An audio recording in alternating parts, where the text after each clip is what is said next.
Happy rainy Tuesday, Dog Nation. My name's Brandon Adams, and this is DawgNation Daily, the daily podcast for Georgia Bulldogs fans, presented today by Engineered Solutions of Georgia.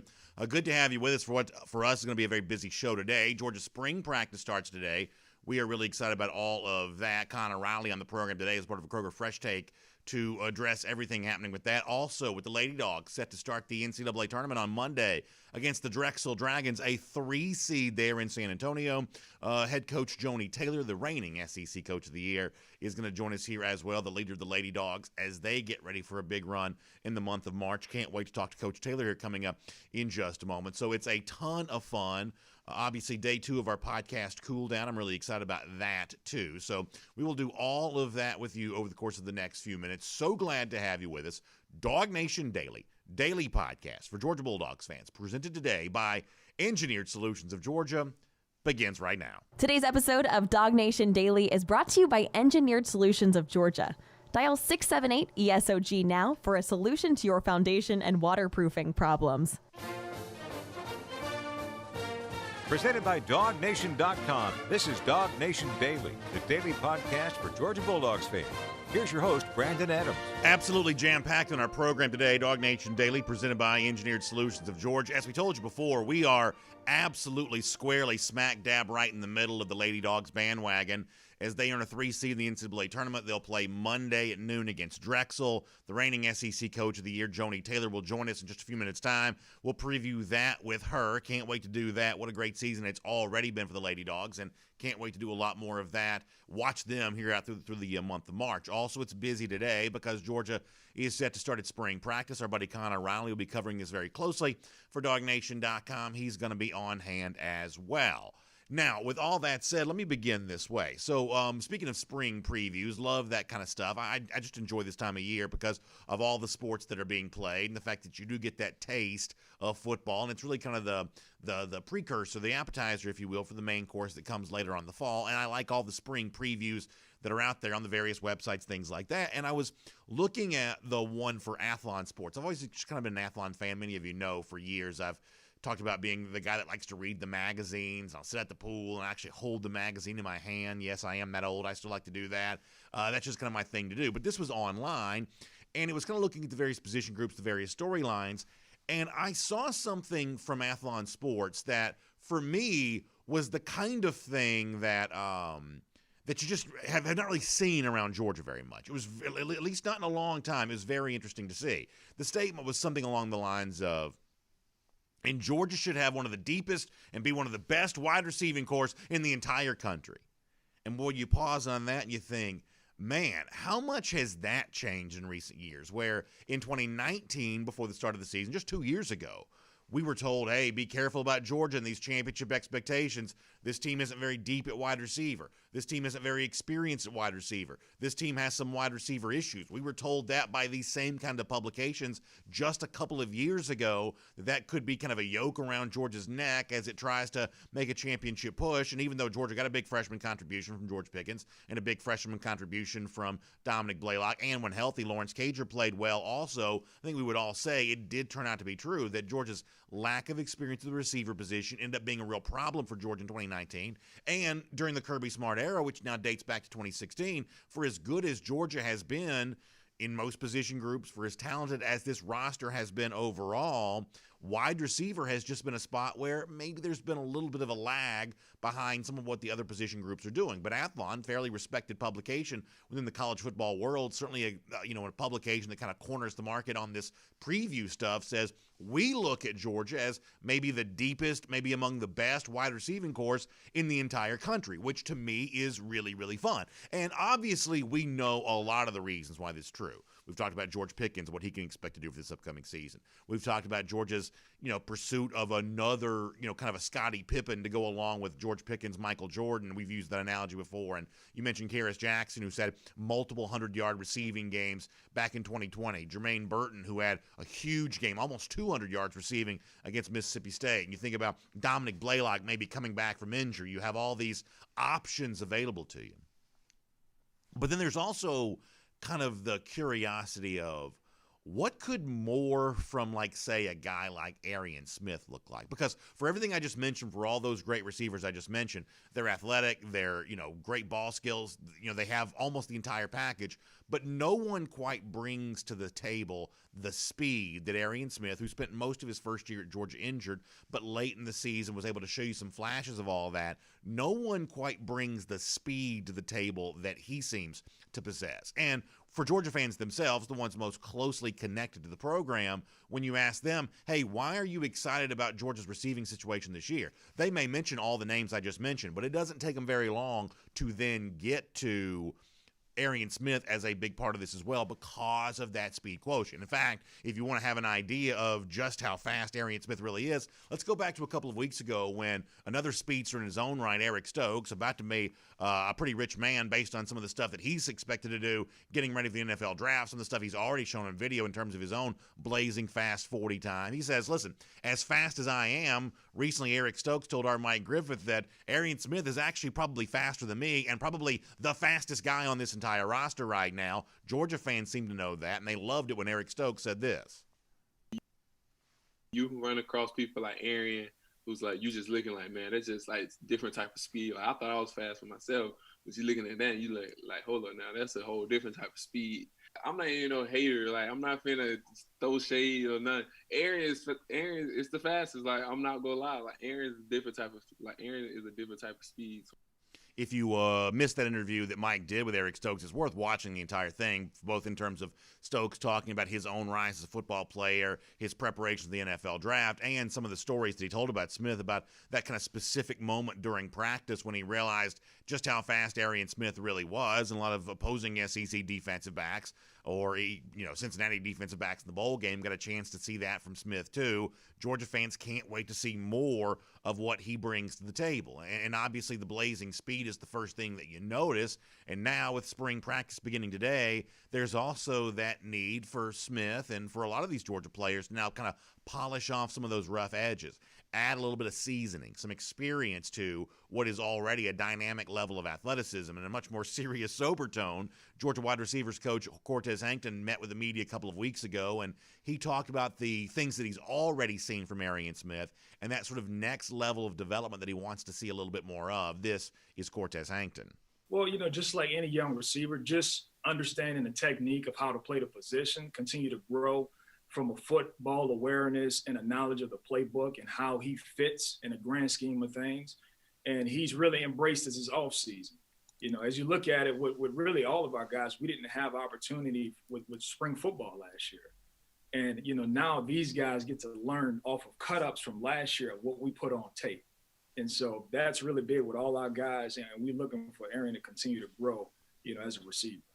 The phrase that Hankton uses there that really jumps out at me is the notion that Arian has embraced all this the offseason, wanting to work to get as hard, worked as hard as he can to get as good as he can possibly get. And what it reminds me of is, y'all remember when David Pollack was on the show last week and he mentioned Arian Smith by name, and David used a word that I thought was really funny and really kind of cool when he talked about the weapons palooza that Georgia has on offense right now. And if you're JT Daniels and you've got all these guys, why wouldn't you want to do as much 7-on-7 work as you can leading into the start of spring practice because of just how talented everybody is? It's almost like the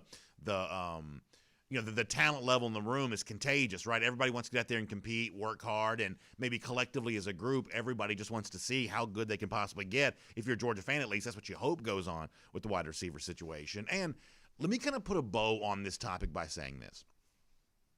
That this is more in my mind than just kind of like empty hype and empty praise.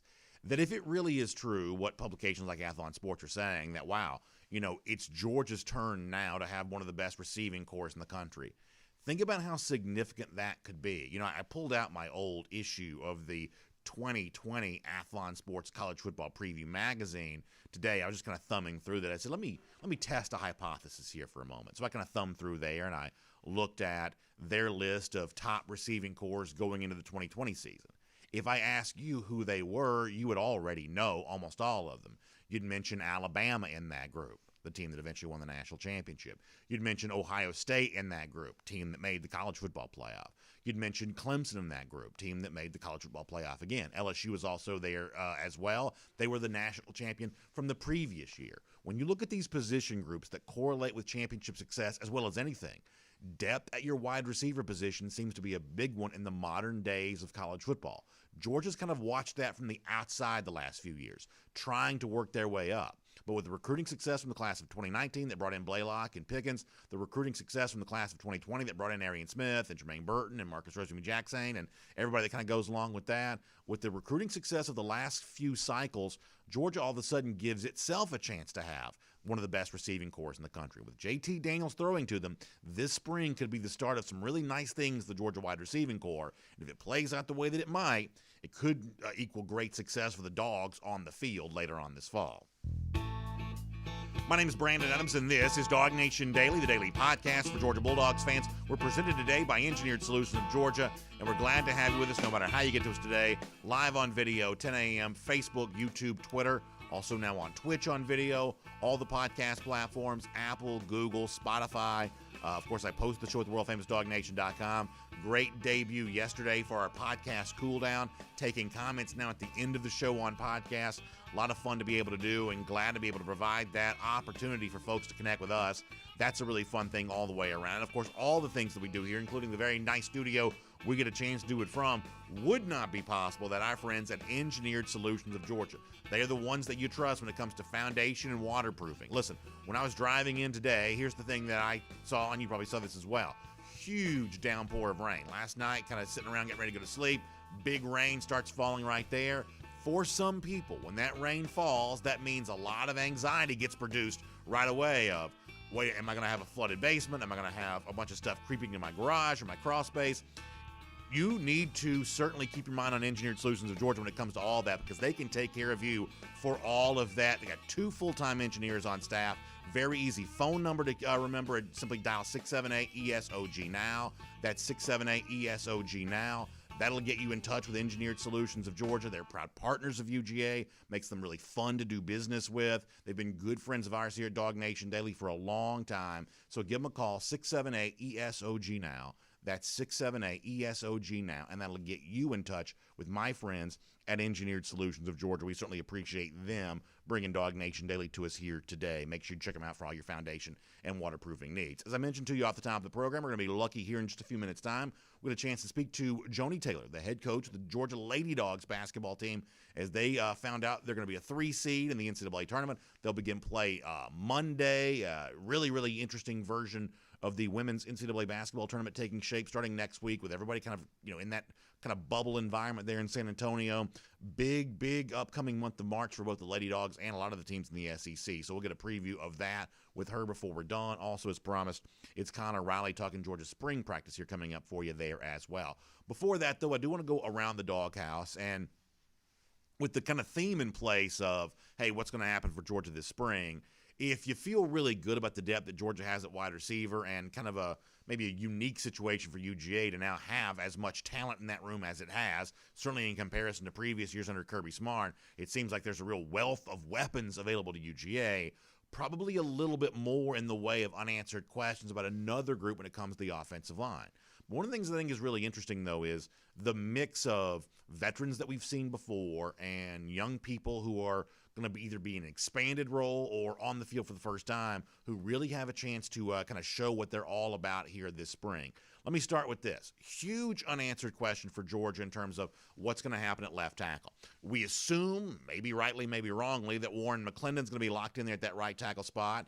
We assume there's a chance that Jamari Salyer may do what he did in the bowl game, slide over to that left guard spot during the season, which would give you a chance to see someone else there at the left tackle spot during the season. But it's fair to note, whether it be McClendon or Salyer or whoever else, the veterans that we've kind of seen before, when Smart spoke a couple of weeks ago now, about, kind of what can be expected, what can be learned here during the start of spring practice. Certainly when it comes to the rotation there along the offensive line, Smart was keeping his cards pretty close to the vest. This is what Kirby said at the time. Those are things that will come up throughout spring. We're really focused on what's in between our ears right now, and not what our bench press is or what position we're going to play. Those things will play out based on what other guys can do or can't do. So Warren McClendon's development has to be at tackle because he's played tackle, right? But he played guard last year, 10-15% of his extra snaps, because you have to be able to play two positions. We've always asked him to be able to snap the ball and play center. So where they start probably will not matter as much as how they perform from a standpoint of leadership, toughness, composure, how the other guys play, what gives us the best five. We're not really concerned with where they're starting at. Jamari obviously worked in at guard. He's got the ability to play guard. He's proven he can play tackle in the SEC at a high level. If we need him to do that, he can do it. If we need him to play inside, he'll be able to do that. So Kirby keeping his cards pretty close to the vest, but obviously acknowledges something that's been talked about a lot now, which is the versatility that Georgia potentially has with those offensive linemen, including, you know, the veteran presence that McClendon and now Salyer brings to the table. But as I said before, there's also some real excitement about some of the young guys, whether it be guys getting ready to make their debut for the first time at Georgia practice or guys who maybe been waiting the wings for a chance to show what they're really all about, including the five-star signee from the class of 2021, Amarius Mims, who the other day, Georgia offensive line coach Matt Luke said, yeah, you know what, I'm looking forward to seeing this young man too, because obviously he, like the rest of us, has heard all the buzz. This is Luke on Mims. And as far as Marius, I'm really, really excited about him. And just he's handled his business. You got to think about it. He should still be, probably getting ready for senior prom, but he's here working and, just really excited to, see how he does in spring ball. But here's what's really interesting. While you may say, wow, you bring in a guy like Amarius Mims as a five-star signee from the class of 2021, maybe he emerges a player for Georgia right away. However, this is UGA, a place that has recruited offensive line as well as anybody has, and while Mims steps onto campus now as a five-star, he also arrives with other five-stars from the previous signing class who were kind of waiting in the wings and waiting their turn, and one of those guys is Broderick Jones, and much the same way Luke is excited to see what Mims brings to the table, he also mentioned Broderick Jones too, and what I think is interesting about what you're about to hear Matt Luke say about Broderick Jones is it actually ties in really well to something that another great former Georgia offensive lineman, John Stinchcomb, when he joined us on yesterday's show. So let me let you hear Luke talking Broderick Jones, and then I'll kind of tie that back into something we heard on the show yesterday. Here's Matt Luke once again. I'm excited to see him compete, in the spring. I am. He does have a lot of ability, and, just excited to see him get out in there and compete and get the reps. And so I think that, and going against quality guys on defense, I think that'll be key as well. So I think that's the last part there that really matters to me. He says, hey, listen, these guys are going up against quality guys on defense, and that's going to help with their development. So if you had a chance to listen to yesterday's show when we had John Stinchcomb on, the former UGA All-American offensive lineman, he talked about his battles during both Georgia practice and, ironically, when he moved on to the NFL, the New Orleans Saints, that he was battling against a guy named Charles Grant, who was a terrific pass rusher, a guy who had an NFL career, was a dynamic athlete at Georgia. And John said, hey, listen, if both my football stops at UGA at the college ranks, the Saints at the NFL ranks, I'm battling against this guy during practice, and I know for a fact that he made me better. And I think that's really cool to hear, because if you looked at Georgia right now and you said, what is maybe the strongest position group on this team right now? You could arguably make a case that it is the defensive line right now that's stronger for Georgia than anything else. So when you know that's true, and when you assume a lot during practice that defensive line will be battling against these offensive linemen, all of a sudden the unanswered questions of, oh my gosh, what spot is Jamari Salyer going to play? Is Warren McClendon truly locked down as the starter there at right tackle, or they could have him on the move maybe? And will we get a chance to see Amarius Mims? Will we get a chance to see Broderick Jones? Who will this starting five end up being? Warren Erickson obviously in the mix for one of those spots in the interior. Cedric Van Pran maybe also in the mix for one of those spots there in the interior there as well. It kind of feels like you have a lot of unanswered questions along the offensive line. But what better way to get those questions answered than by having these guys, behemoths that they are, going up against another bunch of behemoths on the other side of the line of scrimmage alongside the Georgia defensive line. This is where sometimes the cliche stuff actually kind of ends up being true. You've heard it said before, iron sharpens iron. Football coaches love saying that kind of stuff. And, we roll our eyes because we've heard it so much. But there's a reason why we hear it so much, because to a degree, it really is the way that things go. That when you're battling against top-flight competition during practice, it has a chance to bring out the very best in you. It's one of the reasons why elite players want to play at a place like Georgia, because they do think it's going to prepare them more for that next level. So the takeaway from all of this here around the doghouse is, is that we still have a lot we don't know about that Georgia offensive line, who the 5 starters are going to be, how many of the young, recently recruited elite prospects are going to get a chance to show what they're all about. There's a lot about this group right now we don't know. But what better way to get those questions answered than by having them battle against a very, very stout defensive line during practice? It's one of the reasons why spring practice of the Georgia Bulldogs is going to be so much fun. We'll get Joni Taylor, the head coach of the Lady Dogs basketball team, here in just a moment. Before that, though, let me remind you about a great event going on right now with our friends at Marlowe's Tavern, celebrating the great tastes of Louisiana and New Orleans with the Bayou and Bourbon event. You know, Marlowe's Tavern has been chef-inspired food for obviously as long as you can remember. We've been telling you about that for a while, and this is maybe one of the great examples of that recently. Certainly Chef John Metz carefully curating these menu items, whether it be the roasted chicken and shrimp gumbo, the Nolan-style po' boy, the deconstructed jambalaya, honey bread bourbon pudding for dessert. We've had some folks reach out to us and say, hey, BA, I've tried this, including that honey bread bourbon pudding for dessert. Everybody having a really good time with that. So please check out the tavern there in your neighborhood and enjoy some great taste of the Big Easy and New Orleans with the Bayou and Bourbon event. If you go to marlowstavern.com, that's marlowstavern.com, you can find out a whole lot more about the Bayou and Bourbon event going on at Marlowe's Tavern right now, and I hope you get ready to enjoy that. So we've got so much going on today's program here today. A little bit from me off the top there on a couple of the key position groups, wide receiver and offensive line as we head towards the start of spring practice. Later on, Connor Riley will be here as a part of a Kroger Fresh Take. We'll look even more deeply at the kind of the preview of what's going to happen for Georgia this spring with the practice beginning today. Of course, Pro Day for the ex-players, the ex-UGA players tomorrow, a whole bunch more. But for now, here on our program, let's get ready to enjoy the head coach of the Lady Dogs, Joni Taylor, right here on DawgNation Daily, presented by Engineered Solutions of Georgia. And for those of you on video, I apologize for the bait and switch. We'll get Coach Taylor here coming up in just a moment. She's getting set and get ready to go, so we'll have her coming up in just a little bit. Maybe a little bit of time to take a couple of your comments while we get ready to speak to her. And, of course, we'll do more of that at the end of today's show, too. So hope all of you are getting ready to enjoy some fun spring practice stuff and just getting ready to have a great time with all of this all the way around. That is going to be a ton of fun. And we're really glad to have you here with all of that. In fact, let me pull up a couple comments here. We'll take a few of those right now and get ready to let you have a great Tuesday here today with a lot of Georgia football stuff going on around here. Of course, there'll be plenty of coverage, just to give you a little bit of the backstory stuff, because this is one of those times when fans, I think, do care a little bit about the media thing. So won't be media viewing periods during the spring practice in all likelihood because of the coronavirus, and I guess we understand that. But obviously here at DawgNation, we're going to work as hard as we possibly can to continue to bring you plenty of spring practice coverage. That means a lot of stuff tonight, getting a chance to kind of speak to some of those Georgia players, get a chance to get that up and running for you. So we're going to work really hard behind the scenes to get you as much spring practice content as we can.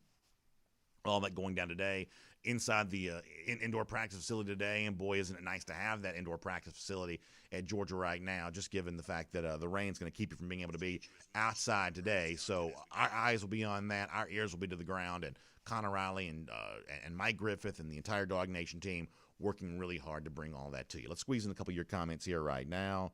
Good to see John Cooksey in the comment section here, having a good time.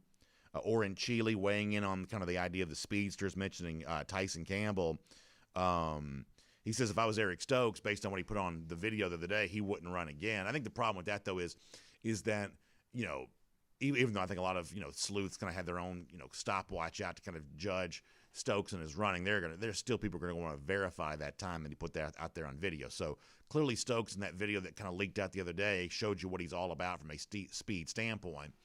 But there's still going to be a need for Eric to kind of, validate that time. And for someone like Eric, and really for Campbell there as well, because they're trying to work their way into the first round, it's almost like they want to, at least if I'm guessing, I'm saying, they want to run as much as they possibly can to really demonstrate that, yes, this is my speed, this isn't a fluke, this is what I'm capable of doing, I am a world-class speedster, because really in the case of Stokes, he is pairing that speed with what is also tremendous ball skills there as well. So, from his standpoint, he's got a chance to really demonstrate all of that. And, of course, for Georgia and a lot of these guys, that all goes down on Wednesday for Pro Day. So that's fun here this week. Also, as you start thinking about next week, it is the start of the women's NCAA basketball tournament.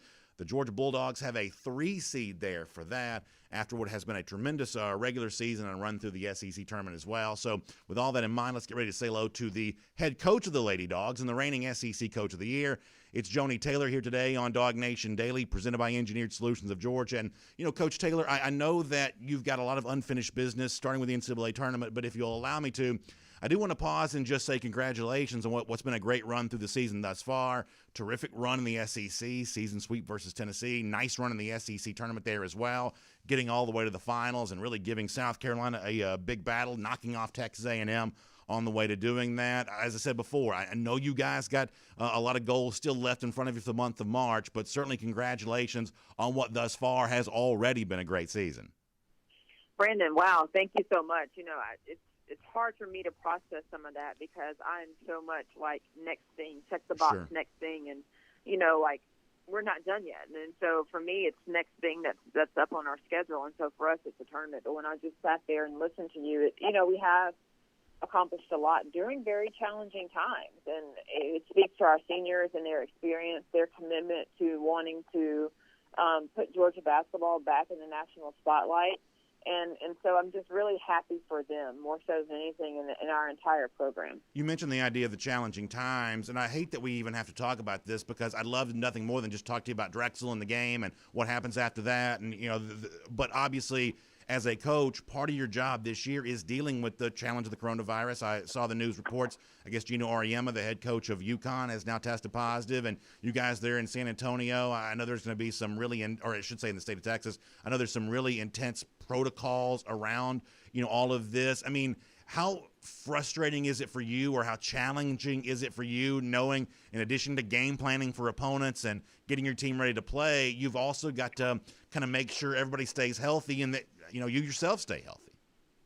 Well, I don't want to use the word frustrating because it is what it is. It's the times that we're in. And so if we want to be able to compete and play, there are certain things we have to do. And as long as that's fair for everybody, we're game for it. And so I think it's having the maturity to wrap our mind around that.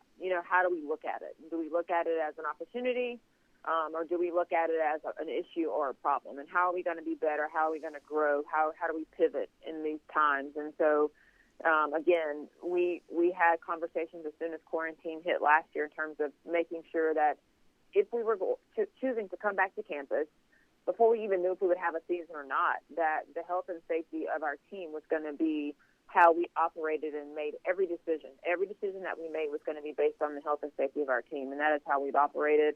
Knock on wood, we've been extremely healthy and haven't had to take any pauses because of COVID issues on our team. And again, I think it speaks to the commitment and the maturity of the team that we have. I said at the beginning of the year, the team that is the deepest in terms of their depth and has the most maturity is going to put themselves in the best position just because of COVID and all the things that come along with it. I mean, we're sitting here reading a 90-page manual, Brandon, that the NCAA sent us in terms of to the detail of on the plane, if you want to drink out of your water bottle, you have to stick your straw through your mask because they don't want you taking your mask off on the plane. We're going to be isolated for the first 48 hours once we get there. And that's a lot. That's overwhelming. It can be. And so I told our team, let's sit in at a moment. Let's process that, but also understand, hardly ever do you have a great reward without great sacrifice. And this is our sacrifice to be able to go compete and put ourselves in a position to play for a national championship, hopefully. And so we're on board for that.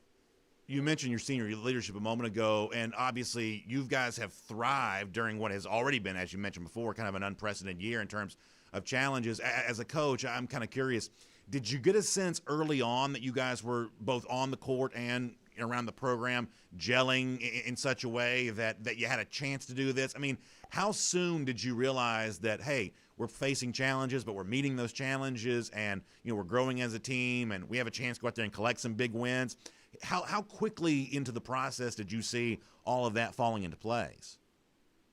It's been slow and steady. So when this class came in as freshmen, they were a top 10 class in the country, so they've always been talented. And then it became they just had to earn their stripes and go through this league, and this league is tough, and they've grown up a lot. I think it started at the end of last year. We finished winning 5 out of our last 7, and that was after the injury to Q Morrison, when she dislocated her shoulder and had to have surgery. But we won 5 out of our last 7. That's in the emergence of Jenna Sadie.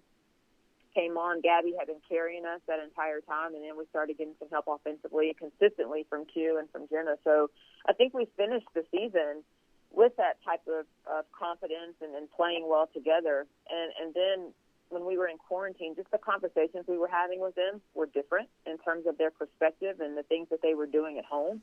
And so as a coach, you kind of get excited, but you don't want to get too excited because you don't have eyes on them, so you don't really know if they're just giving you lip service, if they really are doing the things Sure. they're telling you they're doing. But I tell you what, when they showed back up on June 22nd, and I walked over to the Georgia Center Hotel, which is where they lived this summer, and I took a look at them, the eye test told me they were doing every single thing that they said they were doing in quarantine because they all came back in great physical condition. They looked good. They were in a great place mentally. And from the moment we were able to start working out with them, we knew that there was a different feel in terms of their commitment and just what they thought they were going to be able to accomplish. And then you throw on top of that our newcomers, whether that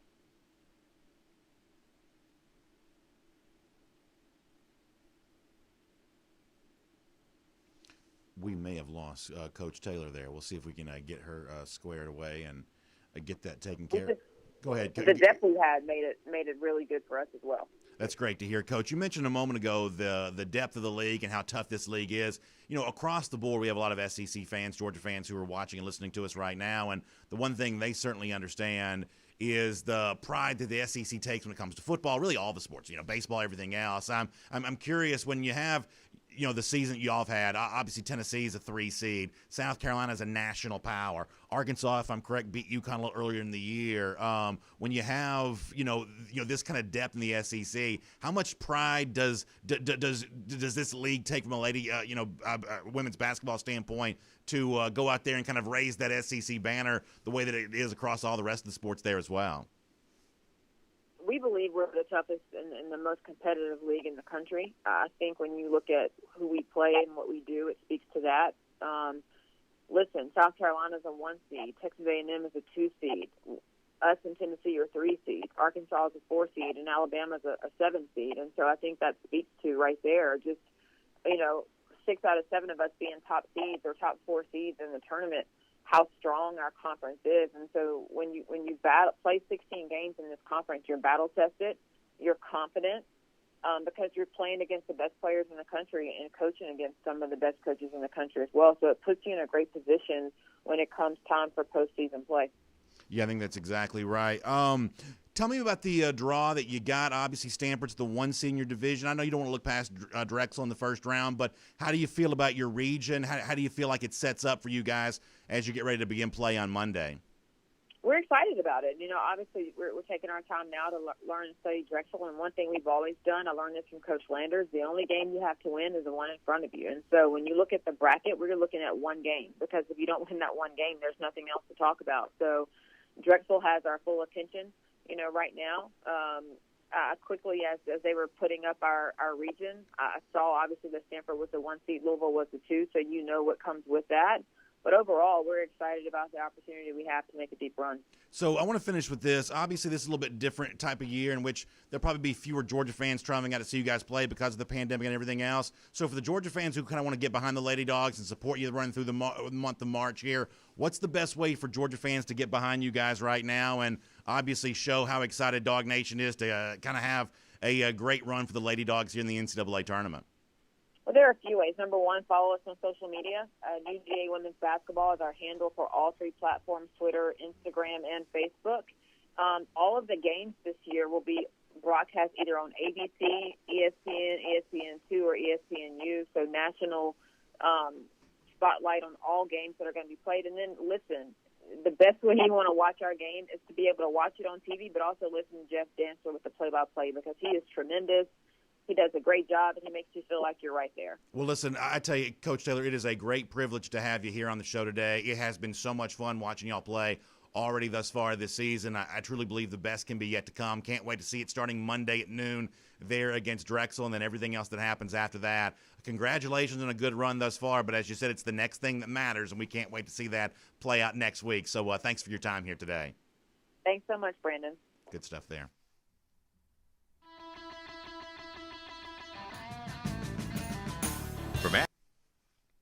Let's do the SEC through, and then we'll do that. Hey, great stuff from Joni Taylor, by the way, the head coach of the Lady Dogs basketball team. So much fun. We'll get Connor Riley coming up in a moment. Let's do a quick SEC through, and then we'll get Connor Riley coming up after that. Let's take a look around the rest of the league. This is SEC Through. So really good stuff there with Joni Taylor. So much fun. It's been a great team to watch, and obviously there's a lot of folks that want to get on the bandwagon this time of year, and she gives you a great idea of kind of how you can do that. A little bit different with, you won't have as many people traveling out to Texas to watch the games, but still, man, it's going to be a lot of fun, and she has done a great job with that team. And as a media person, I can do what she can't, right? Like, she can't stop and say, hey, look what we've already done. But obviously, we have a little bit more freedom to kind of do that when we're the ones talking about it, not actually in the role of having to do it. So tremendous stuff from her, and I do think it's worth saying it's already been a really good season. It's already been one of those moments in which you conjure up. She mentioned Andy Landers a moment ago, the legendary former women's basketball coach who's a terrific analyst now for SEC Network and ESPN. And I think I saw this where I guess Georgia has the second most tournament appearances of any program now that the Lady Dogs kind of get back in again this year. That this is a connection to what has been really a great era of Lady Dogs basketball going back to the time of Andy Landers. So fun to see that continue here this spring in the month of March. Good stuff from Joni Taylor there a moment ago here in DawgNation Daily, presented by Engineered Solutions of Georgia.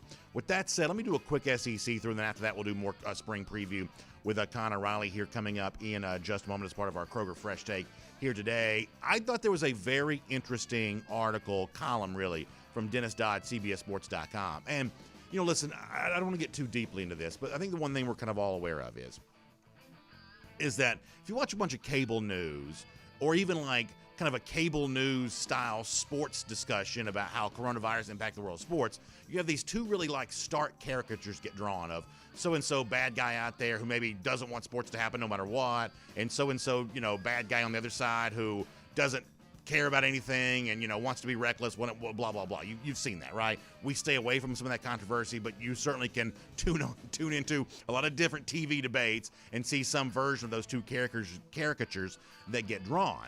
But what we've said around here is the actual truth is a lot more complicated than that. That people are a lot more nuanced in that, yes, there has been a desire by a lot of people to kind of have some return to normalcy or hold on to as much normalcy in the previous year as they possibly could. But obviously most people felt like doing that with some degree of caution. And I don't think there's any better example of that than the fact that if I remember the stat correctly, when Georgia put it out there last year for folks to buy tickets to the football games who wanted to, about 60% of the people who had a chance to do that, more than half anyway, I think it was around 60%, chose not to. They opted out of buying the tickets. Now, some of that was for financial reasons, things like that, but there were a good number of people who were given the chance to come to a stadium last year that chose not to. So when we have the discussion, and I started this off the top of the program yesterday, of this upcoming year is maybe a return to some normalcy, as Dennis Dodd, I think, correctly points out at CBSSports.com, a lot of how normal things get is not going to depend on policy from government person or policy from, conference level, college athletics leader. A lot of this is going to depend on, do people actually feel comfortable themselves coming back to games? And I think the answer is that more people will, but how quickly all that's going to take place, I'm actually not quite so sure. To me, this was always kind of one of the maybe underappreciated aspects of the previous year is that you didn't have everyone drawn down on these hard lines on one side or the other about what was going on. You had some people who wished that things could be normal, but were just feeling a little cautious related to all of that. And so is there more willingness this year for people to want to come back to the games? Because that's ultimately going to be the driver of what creates a full stadium or not. It's not the universities themselves saying, all right, we're willing to sell all the tickets. It's going to be up to the fans to say, are they willing to buy all the tickets? At least in the case of G-Day, the answer is, yeah, there is a desire here, because obviously the limited amount of tickets that were put on sale have been scarfed up really quick. But that's also a small number of people. what happens when you start getting back to that kind of 50% capacity or 2/3 capacity, whatever else? Do people have the appetite for that? Are they ready to do that? I think that's going to be, really interesting to see. Also, big news out here is that we've had a recruiting dead period in place for a while. There's now an NCAA committee that's recommending that come to an end, at least for kind of those on-campus evaluation, things like that, starting on June 1st. It's one of the reasons why guys like Mikael Williams and others delayed their commitment. They thought this was coming. It now appears that it is. So a little bit of a loosening of those recruiting restrictions that allows some guys to start taking visits, seeing on campus, and, talk about getting back to normal. This is certainly a step in that direction, so we will see how that goes and continue to monitor that, and we'll make that your SEC through. And now we'll talk some spring practice with Connor Riley as a part of a Kroger Fresh Take. Methods and across the SEC or wherever the recruiting trail may lead. Here's a DawgNation.com insider. So a lot going on here today on our program, and it continues here as part of our Kroger Fresh Take with Connor Riley right now. Connor, great stuff from Joni Taylor a moment ago. Before we do a lot of spring practice with you, let me just give you a chance to shout out what has already been a really good year from them. And what a great ambassador for the program Coach Taylor is. Fun to have her on the show, fun to watch her team play, and to thrive the way they have this year, dealing with just the unprecedented circumstance they've dealt with. I think, that team deserves to sort of step back, pat themselves on the back before they get ready to go through what we hope is a long run here during the month of March. Yeah, and you saw in that SEC tournament, they can play with and beat anybody. Texas A&M was, many thought, a number one seed in the country before Georgia went up there and beat them in Greenville. And then they went toe-to-toe with South Carolina, who's been as good a program as any over the last couple of years. So this Georgia team has an excellent chance to really make some noise here. I believe they haven't been to a Final Four or an Elite Eight since 2013. Final Four, even longer than that. It's the highest seed they've been since 2007. So a really banner year for Joni Taylor here at Georgia. So what's on your mind now for Georgia? I talk wide receiver, offensive line off the top of the program. Those are obviously big, position groups for Georgia, both in terms of what you think is a known and what you think is an unknown.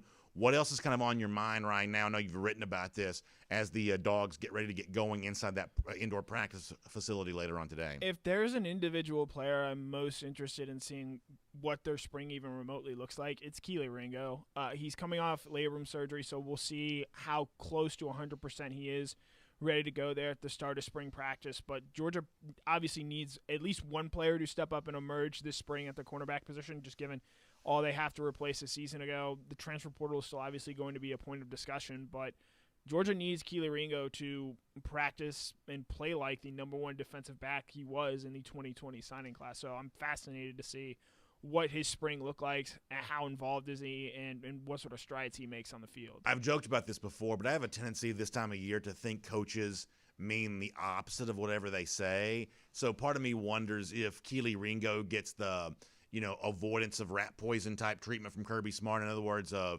want to talk about Keely Ringo, but he's got to develop, he's got to work. If that's the kind of stuff that Smart is saying when he speaks to the media later on, in my twisted brain, there's a part of me that would want to take that as good news of this is a former 5-star. Folks are obviously, hopeful that he could step in and play right away because that obviously makes it easier for Georgia to continue the development of that secondary.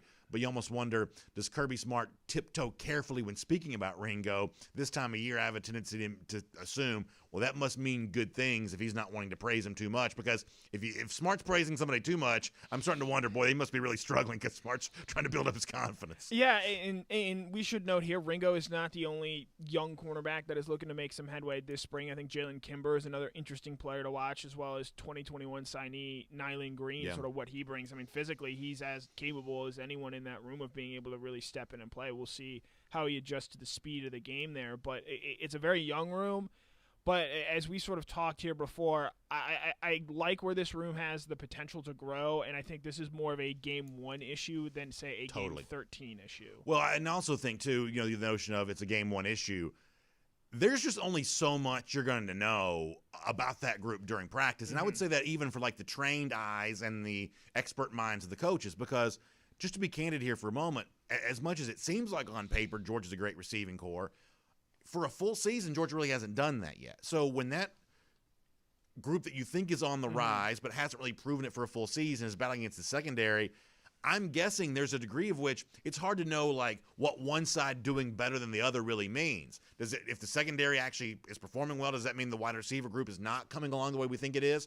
or if the wide receiver group is really, having the success during the scrimmages and the practices, does that mean the secondary really has some problems? It's almost like you're not going to really know as a coaching staff what this secondary is all about until you actually put them out there against a jersey that's not the same color they're wearing. Yeah, I think you could say the same thing about JT Daniels. We're not going to know the growth that he sort of has day by day. It's going to be something that you turn on that Clemson game on September 4th and say, oh, wow, he's gotten better at X, Y, and Z. I think, and similarly, I think that how Daniel's not protected, but sort of the way they go about showcasing him again. If you go back and look at past G days, when Jacob Eason was the number one quarterback, didn't have a great day. When Jake Fromm was the number one quarterback, he didn't have great days either. Kirby Smart wants to make things tough for his quarterback. So really, with that passing game, I think you're going to have to wait and see the sort of growth you want to see. It won't really be evident this spring. It'll be something you see when you see Georgia play Clemson in September, South Carolina, and Vanderbilt in that first month of the season. Yeah, when it comes to JT Daniels, as I said yesterday, and I'm not really quite sure how I personally would know this, but what Terrence Edwards, the former Georgia wide receiver, said on our show a couple of weeks ago has just stuck with me so much of, this team has a chance to have what the 2017 team didn't have. It had great leadership, but Jake Fromm was only a freshman, and I'm sorry, as good as a freshman as Fromm was, there's only so much leadership a freshman quarterback can provide. I think you can be a positive contributor to team chemistry, but you are not going to lead that room the way that someone who's older is going to be able to lead that room. JT Daniels is different than that. He's a class of 2018 guy. He was here last year. He has been around the block a few times. I would love nothing more than for the series of events to occur this spring that makes it obvious that JT Daniels is the true leader of this team, the focal point by the players, the guy that creates the energy, the catalyst for everything that goes along there. As I said before, as a blowhard in front of a camera and a microphone, I'm not quite sure how I would know that, but I would love to see that demonstrated, or have that be demonstrated, because as Terrence said, when your quarterback is the one providing your leadership, it just gives you a chance to have a different kind of energy in your program. Do you think Kirby comes out and names him as the starting quarterback? I mean, what I think is, that would be kind of a cool thing, but what I think is have him speaking right away. As I said before, fans don't typically care about media stuff, but, have Daniel sort of identified as the spokesman right away. We haven't had a lot of that around Georgia. Jake Fromm was probably some of that stuff before the start of the 2019 season. But he didn't speak a whole lot in that 2019 season, or at least as much as you would think a starting quarterback face of your program would. And listen, as I said before, I'm not trying to get too deep in the weeds for fans who don't really care about press conference politics, too much. But, 2017, 2018, certainly 2020, you didn't have quarterbacks really speaking for this team a lot during the week because the quarterback position was kind of viewed to either be a source of controversy or somewhat unsettled. It'd be so great if JT Daniels was kind of treated as, hey, there's no better, spokesman for what we're doing on offense than this quarterback, because everybody's looking at him for leadership. I think what Terrence Edwards said on the show a few days ago, what was really potentially correct, that when it's your quarterback who's the leader, everybody else just falls into place in a way that is just not true for other positions. And I'm interested to see how sort of this team takes on the personality of its leaders and us. I think JT Daniels, Jake Fromm, for all that he was sort of more of a quiet, calming influence. Obviously, rah-rah guy on the sideline. But JT just has a certain swagger about him that makes him, I think, fundamentally different from Jake Fromm. And as a team that views itself, I think, as a title contender, I think you'd rather have that sort of swagger, that, white turtleneck look that you saw from him a few weeks ago, that I think you want this team to sort of adapt and play like over the course of the 2021 season. Listen, I'll admit something. I don't think I've said this in the show before, that there was probably a way in which that I assumed JT Daniels was before he came to Georgia. Guy who goes to a fancy high school, goes to USC, former 5-star, recruit. I probably assumed some things about him that, not necessarily bad, but just, I probably drew kind of a caricature in my mind of him, that listening to him at Georgia, maybe that's just not quite true, that he's a little more salt of the earth than I probably assumed that he probably was. And you mentioned the swagger that he has. What I love about Daniels is, and listen, you can fake this. It can be faked. I don't know that Daniels is or isn't. I'm assuming that he's not. I take him at his word. But when he speaks, he seems to do a really good job of the combination of I believe in myself, and yet I'm also going to defer to my teammates. I'm going to have the combination of a little bit of humility to go along with a good, healthy dose of self-confidence. That, to me, is just always the perfect combination. Too much self-confidence without humility is kind of gross. Too much humility without self-confidence, you don't quite have the backbone to be a leader. You got to have both of those things. And when JT's been given a chance to speak, I just think he says almost everything perfectly in terms of it's exactly the kinds of thing you'd want your quarterback to say. There's a certain toughness, I think, with JT, shaped, I think, from largely how his tenure at USC went. He came in, won the starting job there as a freshman, but I don't think played up to the way he thought he would that freshman season. Tears his ACL as a sophomore, then sees the guy behind him, Keaton Slovis, come in and light it up and do things I think JT would have done in that offense. And then USC picks Slovis, and Daniels has to transfer out and go through all the difficulties that 2020 presented. And I think that has hardened him in a way that I think is going to prepare him very well for being the face or the quarterback of a national championship contender and all the pressure that comes with that. So I talked yesterday on the show. Listen, I've said 1,000 times, Georgia's got to upgrade its passing attack to be a true national championship contender. All the true championship contenders are prolific passing attacks. But as I mentioned yesterday, that's not at the expense of running the football, because if you look at Georgia, they've actually run for fewer yards the last couple of years than people are probably aware of. And, for everything you want to say about how dynamic Alabama was throwing it a year ago, they also ran for more yards than Georgia did too. So let's not discount the role that running backs play on this team this year. If Georgia's going to be as explosive offensively as they can be, however you divvy up the carries, you have to have a big year from that Georgia running back room, and I would suggest a bigger year than you've gotten from that group the last 2 years. So think back to that 2017 Oklahoma team, and specifically when Georgia played them in the Rose Bowl. Baker Mayfield, Heisman Trophy winner. They were throwing the ball all over the place. Mark Andrews, talented team. The reason they had such a big lead in the first half against Georgia was because they were able to run the ball really well with Rodney Anderson. And Georgia sort of figured out a way to slow that down in the second half, and that really helped them get back in the game. Obviously, you need to be able to throw the ball to make those tight window throws that Joe Burrow so frequently did, that Mac Jones did a season ago. But even you look at that Georgia-Alabama game, and I think you can say the Florida game as well, even being able to successfully run the ball when you want to, it opens up everything else for the rest of your offense. You can run those play actions. You look at the NFL level, teams are running play action more and more because it's clearly shown to be very successful. What's another way to get the most out of your play action passing game? Running the ball really well so that opposing secondaries have to respect that. I think you even, to sort of end that Alabama game, I know most Georgia fans had already checked out by the time this rolled around, but Alabama had the ball for the final 6 minutes of that game. Georgia couldn't get the ball back because they just could not stop Najee Harris in that Alabama offensive line. And I hate bringing all this up again, but if you're able to sort of run the ball like that when you want to and do it as the way you want, I think that opens up your passing game to be even more dangerous and prolific. Yeah, the fact is Alabama did that to so many teams a year ago. It may have been Najee Harris against Georgia, but against these lesser SEC teams, it's like,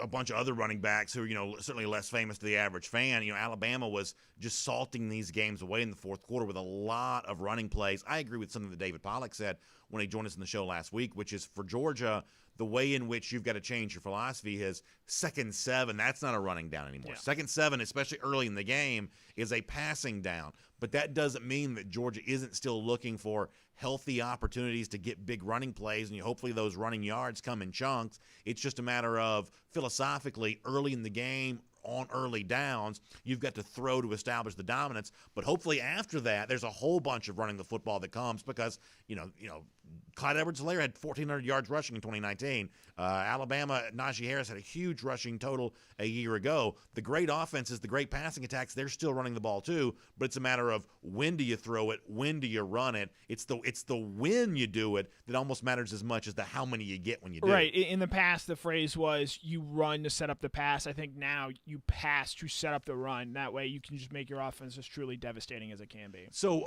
I've always been of the belief that from a fan standpoint, spring practice is really for the offense. And listen, Georgia's got major questions on defense. They're going to determine a lot of what happens this year. But on G-Day, you're just going to find out very little about that because, listen, these spring games are essentially rigged to help the offense as it is. I mean, that's like the some teams do it probably more so than Georgia does. But there's a lot. I mean, watch some of these SEC spring games, the way they put, like, number one offense against I'll generously call it the number 2 defense as a way of getting some big scoring, passing plays, and some things like that. Georgia doesn't do quite as much of that, but still, people want to see the offense do well. And, obviously we don't see what goes on during practice. So I sort of assume that some of our big questions related to defense, we're only going to find out so much of during the spring, those of us who are not at practice every single day, just because it's just kind of what spring's all about. Right, especially you look at that Georgia front seven. I mean, the big questions there, can Nolan Smith and Adam Anderson replicate the pass rush that Georgia got a season ago and arguably do even more with that pass rush? They're not going to be able to take down JT Daniels, or they're not going to be able to hit the other quarterbacks. So to really see how that unit is progressing, you're, again, unfortunately just going to have to wait and see. But this defensive line, I think, is as good as any unit Georgia maybe has ever had in what it brings back. And, again, like a guy like Trayvon Walker, who's played a ton already, has a chance to step into a starting role. A guy I think is going to be a real breakout player this spring in the sense of he goes from a name that, sure, every Georgia fan knows, but when the season rolls around, every SEC fan is going to know who Trayvon Walker is. Yeah, and keep in mind, too, for as good as I think he can be, and I thought you said it very well, another one of Georgia's very best players on defense, Kobe Dean's not even expected to be a part of this year's spring practice. That's another reason why a lot of this defensive stuff will end up kind of being wait and see. Yeah, so you look to get a little bit more out of Quay Walker, Channing Tindall at that inside linebacker spot, but again, I think as you pointed out, it's about the offense this spring and what kind of steps they take and how they get better building off year one from Todd Monken. I can say this as a consumer of content, as a fan of this team and college football in general, it's fun to have real football storylines over the course of the next few weeks, spring practice beginning, leading into what should be a great G-Day there on April 17th. Connor, I can't wait to read what you write about this there at DawgNation.com, and thanks for being here as part of our Kroger Fresh Take. Let me also remind folks, when it comes to Kroger and the Fresh Take, Easter's just around the corner. You want to get ready for that. You can always hunt those low prices right there at your local Kroger. Enjoy it for 30% off Easter essentials wherever you see those yellow tags. Big savings right there at Kroger right now. If you want to find out more about this, the website to go to Kroger.com/Easter. Kroger.com/Easter, and you can find out a whole lot more about that. All right, terrific stuff there from Connor Riley. A couple things to remind you about for our podcast, folks. Don't forget to stick around. The podcast cool down comes up right after that. A chance to take some comments. Really fun yesterday. We'll certainly do that. Also, Gator Hater Roll Call, our golden shoe today. I'm going to do today also what we did yesterday. We've had such great support here from the folks who've said, hey, listen, I want to be a part of the Dog Nation video stuff wherever it is. And obviously some of the platforms are a little tricky these days. A lot of folks migrating over to that YouTube page. They're signing up to be a YouTube subscriber for Dog Nation. They're getting notifications when we hit the air on video. I really appreciate you doing that. So once again, for all of you who've taken the step to support Dog Nation by subscribing to us on YouTube, you are certainly worthy of a golden shoe today. Certainly congratulations to you for all of that. By the way, speaking of the Gators, those lousy, stinking Gators, we believe coming up 228 days from right now, Georgia goes back to Jacksonville and gets some revenge. Can't wait for that. A lot of work to do before then. It starts today with spring practice. We'll see you tomorrow. DawgNation Daily, presented by Engineered Solutions of Georgia. And on video. Boy, that was a lot to do there. So here's what we're going to do. We're going to rock and roll here through a few more comments. We'll take a few of those. And then after that, we're going to be off and running for a just a really fun day. So get settled in, get ready to watch some spring practice. We'll take a few of your comments. Yes, sir, Mr. Riley. One quick thing. I'm going to post the link here on Facebook and YouTube, but we are doing a bracket challenge once again this we year. didn't talk about that. Dadgummit. We can do it again tomorrow. Yeah, we'll do it tomorrow. The NCAA Tournament, for those that don't know, actually doesn't start until Friday this year, so you have a little bit more time to fill out your bracket. Very weird. We're going to do a Dog Nation bracket challenge. I'm going to put it in the Facebook and YouTube channels, and you can follow along, join along, try and beat BA, and pick your better bracket. Listen, it won't be hard to pick my bracket. I have not done well in my brackets the last couple of years. So no one did well with the bracket a year ago, and it's probably been a while since I've made a nice bracket run. But we'll do that as a Dog Nation Daily family here coming up. So shout out on that. R.S. Andrews Cool Down as well. Air conditioning, heating, plumbing, and electric. You can trust R.S. Andrews to do all that for you. They show up on time. They do the work that's promised for the price that's promised. It's one of the reasons why, story after story, R.S. Andrews has been delivering smiles for a long, long time. Make sure you find them today. All right, Jermaine King, looking forward to a bracket challenge. Glad to hear that, Jermaine. Appreciate that. Matt Rukavina's birthday today, according to Til Cavino. That's great to hear. Miriam Martin Corbin says, where will I be on G-Day? Lord willing, I'll be right there between the hedges, and of course, hoping to be back at the UGA bookstore after the game for our Dog Nation postgame show there as well. So thanks for asking, Miriam. I'm looking forward to that. Brandon Brown says if that wide receiver room is not closer to Alabama, has been the last couple of years, we need to make some serious, think about some serious changes. I understand where Brandon's coming from on that. Obviously, given the talent that's in place there, given the fact that talent now has experience, given the fact that you seem to have the quarterback situation figured out, obviously it's very easy to assume that Georgia is setting up for much more success at the wide receiver position we're used to them seeing. Matt Rukavina said, I didn't see this during the regular show, Matt, but absolutely a golden shoe for you in honor of your 38th birthday. So happy birthday to you, Matt. That's great stuff. Jay Buchanan says, is the spring game going to be streamed? You should get regular TV for it. I'm guessing it'll be SEC Network. There'll be a number of spring games that day. I don't think they've announced the TV deets yet, but it should be regular over-the-air broadcast television. And I think there are at least 3 SEC spring games on the 17th. There'll probably end up being more. I did see where I guess Kentucky has joined Florida in not having a spring game. And, they cite the same thing that Florida cited about, the parking lots and things like that being used for, I forget if it's COVID vaccinations or tests or whatever it is. And maybe that's true. Sometimes I kind of wonder, a couple of years ago, there was this kind of thing where it seemed like a lot of the spring games were kind of less important to some SEC programs. Fans loved them. G-Day is obviously a big deal to UGA fans. And I think UGA likes the idea of a G-Day. But it is kind of interesting how not big spring games are other places and how there's a little bit of momentum against spring games in certain places. I said before, for whatever reason, whether it's the COVID reasons that have been stated or maybe something else behind the scenes, Kentucky and Florida are not having one this year. Easy Brown says that when Stokes ran his, was it 4.25 that he ran? That was the same company that times the combine, so that's good to know. Thank you for saying that, Easy. Keith Fold says Herschel and Munson, a match made in heaven for sure on that.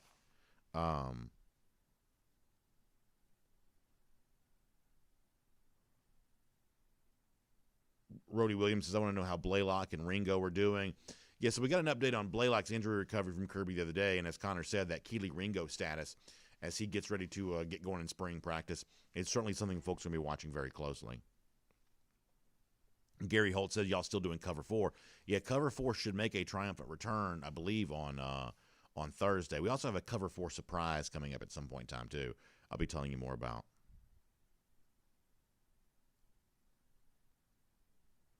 Sean Thomas says, will spring practice be televised? You're going to get some TV coverage for Pro Day tomorrow, but not spring practice in and of itself, although Georgia will probably drop a few videos. They may even share some video for us to have on the show here, too. Jermaine King, thank you for the kind words for Coach Taylor. Appreciate that.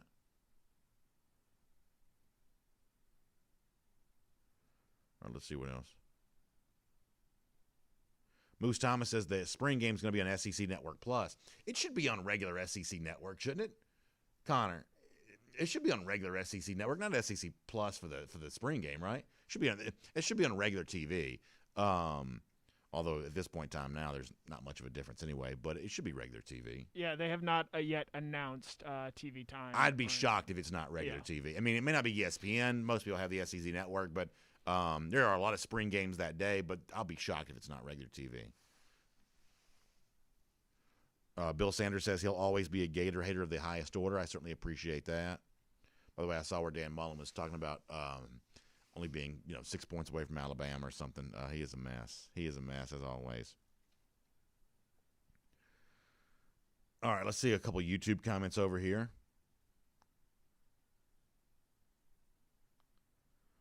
See what y'all are fighting about. I can't even hardly tell.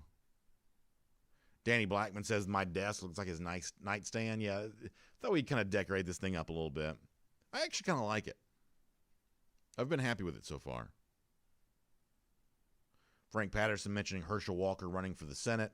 I don't know. I'm probably not going to get into that too much. I'll probably sidestep that all the way around.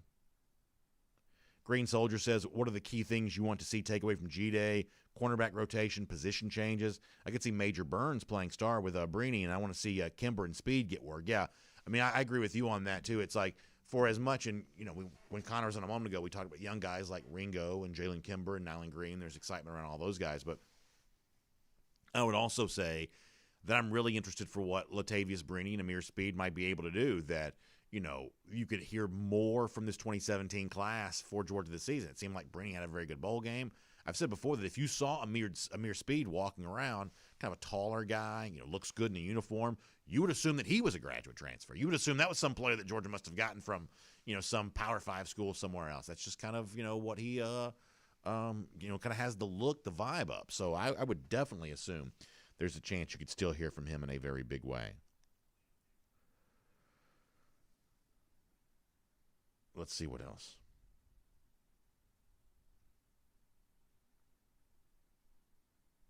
DMart42 checking in. Good to see that. I can't even tell what Cody and Green Soldier and all these guys are even fighting about. I can't even really tell. Frank Patterson says, you were talking about wide receivers early. I think Marcus Rosemy-Jackson's a good combination of size, strength, and speed. Good in the run game, big enough to go over the middle. Good replacement for Mr. January leaves. Yeah, I like the idea of calling George Pickens Mr. January, kind of an ode to the old Mr. October, Reggie Jackson. Pickens has done some of his best work in the month of January. Wouldn't that be nice if that continued here again, even more so in 2021?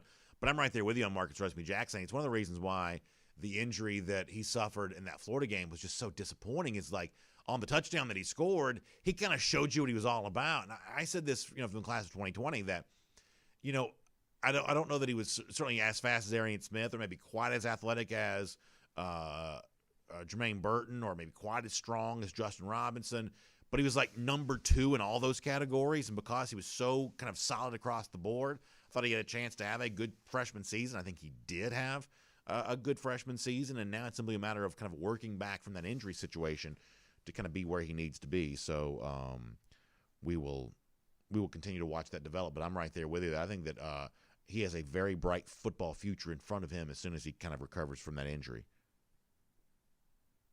Morgan Forrest says, come on down to Skid Row, BA. Sometimes the YouTube crowd, it's everybody's got their weapon in the hand. They're kind of ready to go over there.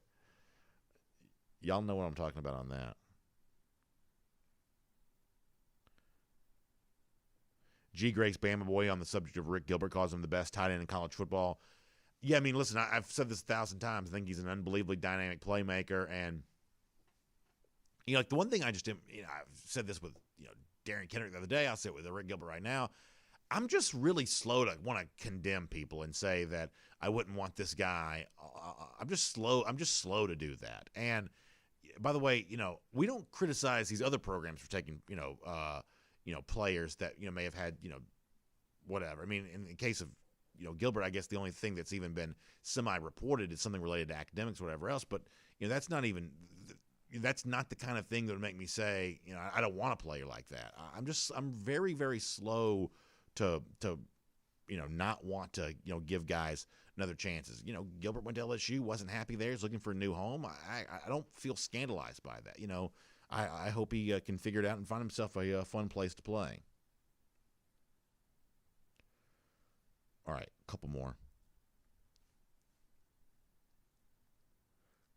Guatemala Mike on the subject of Branson Robinson. Yeah, we'll be talking about him a lot coming up in the days to come, for sure. For sure.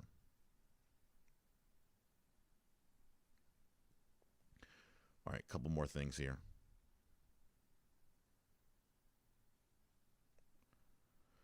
Green Soldier says he wished he could get the inside scoop on Gilbert. Yeah, I mean, in some cases, it seems like people even close to Gilbert exactly know what his next move is going to be. And listen, I just hope that we all get a chance to see him put the talent that he possesses on display. I obviously have made no secret of the fact that I would love for that to have been at Georgia, but I just hope for him it happens somewhere for sure. All right, we're going to get ready to wrap things up here on our video version of the R.S. Andrews Cool Down here today. I'll remind you, make sure you check out R.S. Andrews for your air conditioning, heating, plumbing, electric needs. We'll talk more about the bracket challenge tomorrow. Certainly have some fun doing all of that. If your air conditioning unit if it concerns you that it's ready to go for the spring that's on its way, get that system tuned back up to factory fresh specs. Find R.S. Andrews online at rsandrews.com. I'm gone for now, but I'll see you back here tomorrow morning, 10 a.m. We'll talk about what comes of day one of Georgia spring practice. We'll do that then. Thanks for being here on the RS Andrews Cool Down. Also, make sure you check out the AJC, Atlanta News Now, AJC.com. Plenty on the NCAA tournament across the board there. Obviously, not related to UGA on the men's side, but certainly a lot of fun nonetheless. So that is going to be a really good thing to be able to see. Make sure you check that out. Also, continuing to pay attention to some of the stuff related to the coronavirus. Expanded eligibility now for the vaccine, so folks trying to figure out where they kind of stand on all of that. You can check that out there, and just a bunch more stuff there too. So make sure you check that all out. Atlanta News Now at AJC.com. As I said before, thanks for being here. RS Andrews Cool Down, DawgNation Daily, presented by Engineered Solutions of Georgia. I will see you back here tomorrow at 10 a.m. We'll talk to you then, everybody. For more DawgNation videos, check out youtube.com/DawgNation.